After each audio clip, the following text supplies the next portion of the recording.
like a whole 14% would respond to a rant. That seems like a lot, you know, because you see those rants and inevitably you kind of roll your eyes and scroll past. I would like to think I have incredible engagement influence over the over 60 female crowd of Chicago. I think that's really where I shine. Huh? No, but I agree with Suze. Like, that's an insane amount. You see all those rants, you just scroll past them. I think that people find trusted voices, outlets like Chicago Mag that you respect more and that can actually sway you.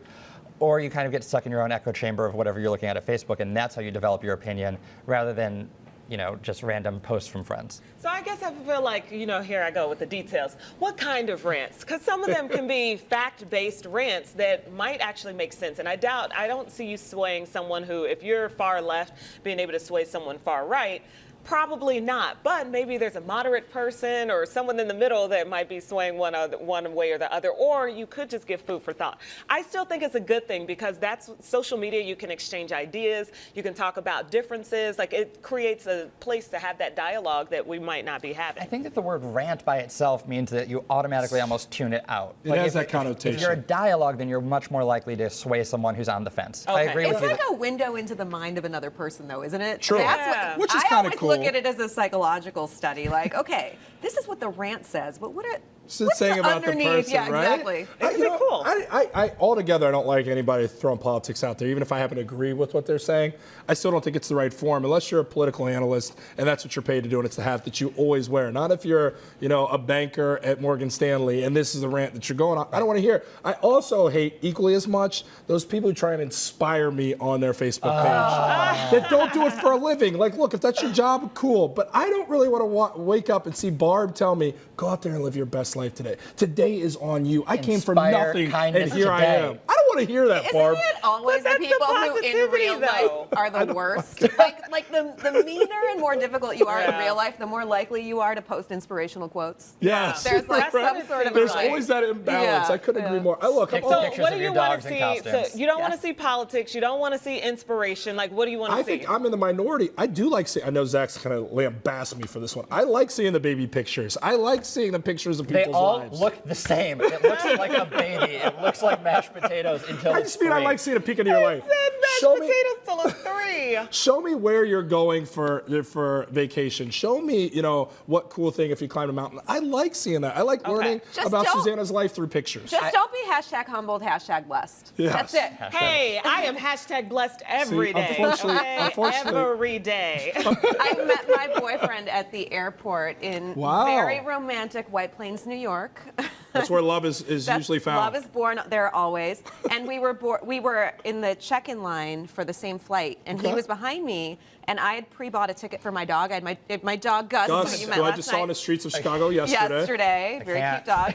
And they couldn't find the record of the dog flying with me. And so I kept turning around and saying, I'm so sorry, I'm almost done. I'm so sorry, I'm almost done. And that's the guy I've been in a 3-year relationship Did you with. notice him? Did he notice you? How did Like, the spark? yeah, give me It more. was kind of both. And then as we He noticed her. Look at this. He noticed her. I admit it.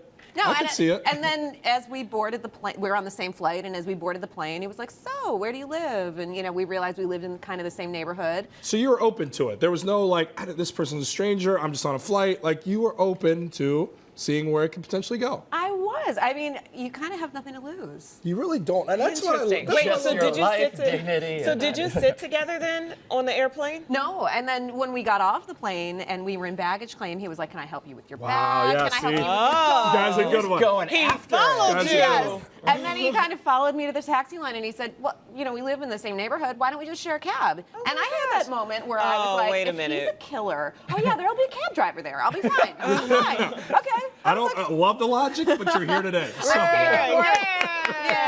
I've always said this about the airport. It's like the world's biggest bar. If you choose to be open to meeting people. I'm not saying go to the airport and try and talk to people, but you're surrounded by people with different walks of life from different areas of the world. It is kind of cool if you happen to meet that person, you know, Krista Green, when you're flying, to meet somebody that you just chat up in a conversation. What better place?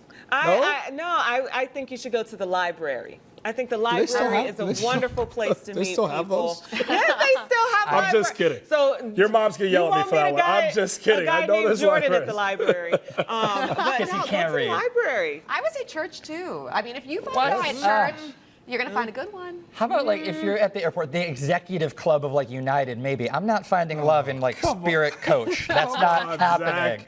I like church. That's a good one. According to the website, 10newchan.com, here are some of the things that define a true gentleman.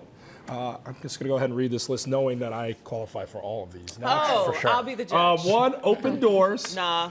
Be on time. No. Maybe. 3, walks closest to the curb. I do this one. I don't did see that enough. one time. I don't see enough men do this. Offer his jacket. Nope. The jacket would be offer his huge. seat to you. Those are the cold top right 5. now. I don't see those ever. The one I never really see, which my old man taught me to always do, especially when you see people on dates, go open the door for your date in the passenger seat before you get into the driver's seat. I never see that anymore. Will sit I do that there. all the time. We did, of course, valet one time, and I will sit there. Teddy course. went into This is such an uppity desk today. Oh my God, so Teddy went bougie. into the restaurant, and I'm still sitting in the car waiting on a valet or him to come open my door. Oh, so you sit there and you Yes, wait. ladies, sit there and wait. Please tell me they just got in the car and drove it to You park with might you be still sitting there. there like, all "I'm night, fine." but they'll get the picture eventually. I gotta say, there is nothing better than a little kid gentleman. So my godson is yes. 8 years old, and every day he says to me, "How was your day?" You know, like, and it's like it's the best. It is. He's learning early. And He's oh my God, that's where he's it's so failed, sweet. I think. That's Yeah. where chivalry's been failed, is you don't have these grown men that have learned it properly, so it's not being passed down generations, and that's where the problem lies. It's true. I don't have this problem. Everyone I go on a date with is a perfect gentleman. Never, absolutely never. I have the worst I taste saw you getting ever. groggy, more depressed as we were talking oh about my this. God, I'm so This is envious what of real all men of are your supposed to experiences. do? What's going on? And by the way, invariably, like I get asked, like, okay, so you're both use like who pays? Like if it's chivalry, like who pays? I'm like, I'm on TV and like he works at Starbucks, like our parents pay. That's who, like, what are you talking about? Well, the list has a few more on there. Those were just a look at the 5. Here's the rest of them. They have table manners. They keep his words. Does not kiss and tell. Whoops. He can't keep a secret. And he gets stuff done. Number 10 is one I've learned is probably the biggest turn on for my fiance, if I'm allowed to talk turn ons here on TV, is getting stuff done. Yeah. Having a plan, doing that honey-do list and knocking it out. I watch her look at me differently more than like a good outfit that I Women, wear. yeah, women you get like stuff that. done, you're good, fellas. I can tell you that. Well, yeah, when I came home and saw dishes in the dishwasher one day, woo! Foreplay. I gotta say that the most gentlemanly thing about my boyfriend, I will say, is in the 3 years we've been together, I've never once caught him in even like a little white lie That's to great. me. And even to the point where I'll be like, "Does my butt look big?" And he's like, "Yeah." You know, so But he loves it. Open it. But he loves it. Sounds like a good thing to me. Yep.